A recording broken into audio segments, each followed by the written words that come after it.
14h-16h, Brigitte Lahaie, Sud Radio. Le Kama Sutra, on va évoquer ensemble les différentes positions du Kama Sutra et surtout la manière de varier sa sexualité, parce que finalement c'est un petit peu ça aussi le sujet du jour. Bonjour Isabelle. Bonjour Brigitte, je suis ravie d'être avec vous. Même moi aussi, je suis ravie de vous entendre. Alors moi j'aimerais vous poser deux questions principalement, si vous permettez. Mais je vous en prie.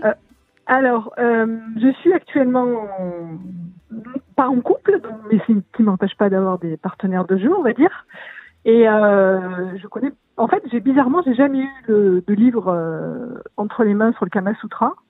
Bien que je sois plutôt extravertie et joueuse, donc peut-être que ça n'a pas été un besoin encore urgent de le consulter. Mais je me demande, le peu que je sais du Kama Sutra, il y a quand même une connexion au-delà de l'aspect sexuel, à la fois mental, émotionnel, amoureuse ou sacrée. Et est-ce que de pratiquer ça hors couple, c'est pas finalement s'éloigner un peu de l'essence même des écrits, des livres? Alors, d'abord, le Kama Sutra, c'est un recueil de conseils pour la vie de couple. Alors, comme je le disais tout à l'heure en introduction, ça a été écrit il y a très très longtemps. Je crois que ça remonte à 2000 siècle, je crois. Oui, enfin c'est très très très très ancien. Et puis en plus, ça vient d'Inde. Et c'est vraiment des conseils de couple. Alors on est très loin aussi des relations hommes-femmes d'aujourd'hui. Hein. La femme, elle doit servir son mari. Enfin, c'est vraiment une autre époque. Et il y a finalement pas grand-chose sur les questions de sexualité pure. Et puis il y a vraiment des choses totalement ridicules, idiotes. Moi je me suis...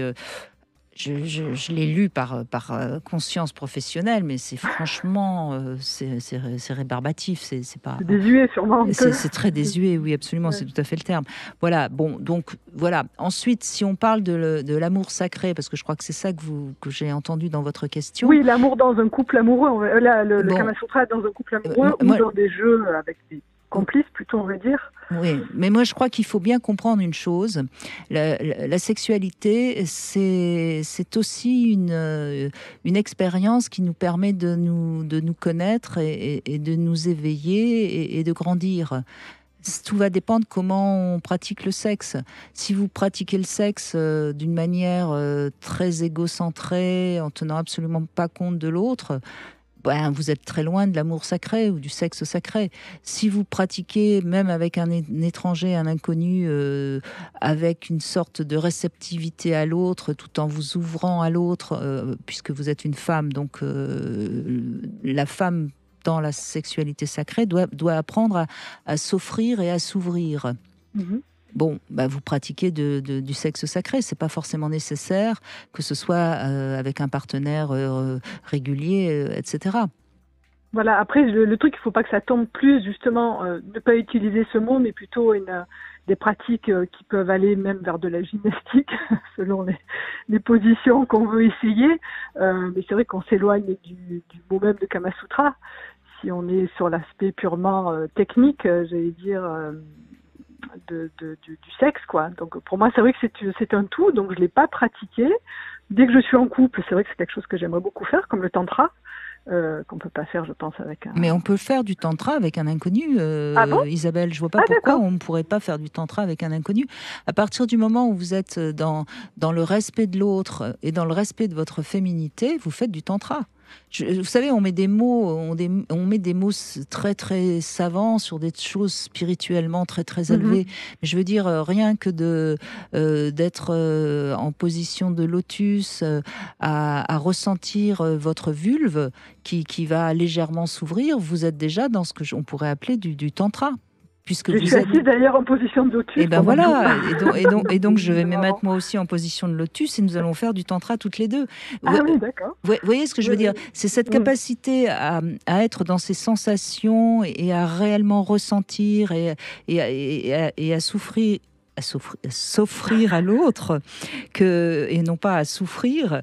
Et c'est le problème de beaucoup de femmes d'ailleurs, qui de quelque part, au moment de la pénétration, au lieu de s'ouvrir, résiste un petit peu. Et c'est pour ça qu'il y a des douleurs, et c'est pour ça qu'on est loin, à ce moment-là, en effet, du tantra.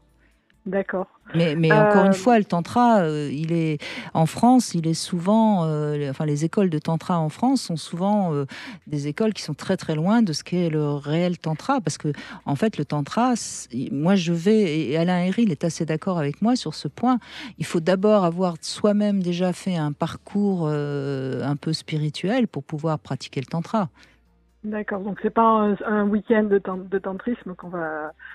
Enfin, mais il me semble que dans ce que j'entends, dans votre manière d'envisager la sexualité, quand vous êtes avec un homme, vous êtes avec un homme. Vous êtes pour vous lui donner votre plaisir et pour prendre du plaisir. Donc vous êtes... Oui. Voilà, c'est... Le sexe ne devient sexe uniquement que quand on est...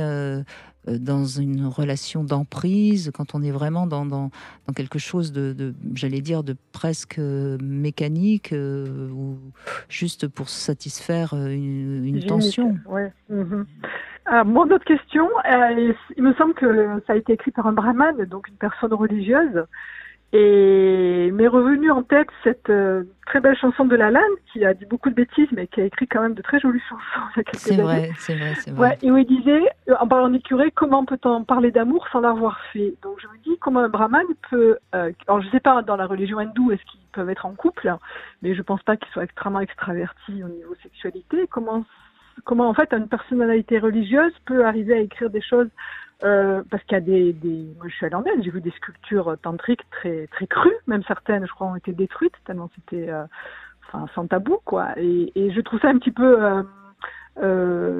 surprenant en fait. Mais c'est quand même une culture qui est très très différente de la nôtre. Il y avait des prêtresses qui en fait étaient des prostituées, mais qu'on appelait des prêtresses. Donc on est quand même dans quelque chose. On voit le sexe très différemment dans ces cultures-là. Donc d'abord, je suis pas sûre que lui-même, ce Braham, n'avait pas une sexualité. C'est pas impossible. Et puis après, je suis assez d'accord, on parle mieux de ce qu'on connaît, mais c'est toujours la même chose, on confond connaissance et expérience. La connaissance, c'est quelque chose qu'on apprend, qu'on a étudié, et c'est très bien, c'est très important. Et puis l'expérience, c'est ce qu'on a vécu. Et moi, je pense, pour connaître certains sexologues qui ont très peu eu de vie sexuelle et très peu de... Eh ben, c'est pas les meilleurs sexologues, je suis bien d'accord. J'ai des anecdotes, oui, je suis d'accord. Vous voyez, donc on peut parler de sexualité même si on ne l'a pas vécu, parce qu'on a de la connaissance. Après, pour réellement, vraiment pouvoir écouter d'autres personnes qui parlent de sexualité, il vaut mieux quand même avoir beaucoup d'expérience. Oui, un bon ressenti, une bonne... Vous voyez, et je crois que c'est ça, c'est vraiment ça la différence. L'expérience, elle nous permet justement de vérifier les connaissances. Et je crois que, par exemple, Freud avait pas beaucoup d'expérience avec les femmes. Donc, sa connaissance de la sexualité féminine, elle est un petit peu... elle est un petit peu légère, quoi. Oui, remise en question. Et c'est vrai que par rapport, l'idée qu'on se fait du Kama Sutra beaucoup, c'est les positions, mais moi, c'est un chapitre. Voilà. Mais par exemple, je peux trouver une position du missionnaire qui est la base. Si c'est un couple qui fait ça toute sa vie, effectivement, ça va être un ennui mortel. Mais moi, selon les personnes avec qui je l'ai pratiqué, c'est complètement différent. Donc, c'est pas forcément chercher des brouettes javanaises ou de je ne sais quelle position complètement excentrique et de contorsion qui va amener à plus de plaisir. Après, ça dépend de la personne, de la femme. Bien sûr. Mais l'intérêt de certains manuels de position, c'est que ça peut permettre à des couples comme ça d'essayer un truc, de s'amuser, et puis voilà. Mais vous avez raison, surtout avec quelqu'un qu'on rencontre, on va pas commencer à essayer de faire 3 positions. On va se découvrir, et puis la découverte sera largement suffisante pour apporter de la surprise et de l'excitation et du plaisir. Oui, Mais dans des couples au long cours, le fait d'essayer une autre position, ça va permettre d'abord de s'amuser un peu. Donc, moi, j'aime bien le côté ludique de la sexualité. Hein. Et puis ensuite, on découvre d'autres sensations parce que le pénis, il tape pas au même endroit dans une position qui est la levrette ou dans une position qui est le missionnaire. Tout à fait. Et donc la femme peut tout d'un coup découvrir qu'elle est femme fontaine ou découvrir une jouissance nouvelle parce qu'elle aura justement une position qu'elle n'avait jamais pratiquée avant et le gland va stimuler quelque chose, un autre endroit. Et est-ce que dans les dessins tantriques, il y a des fois 3 personnes ou des objets ou est-ce que c'est... Alors des objets dans le Kama Sutra, il y en a un peu. Oui, déjà. 3 personnes, là, vous me posez une colle. Je crois pas qu'on en.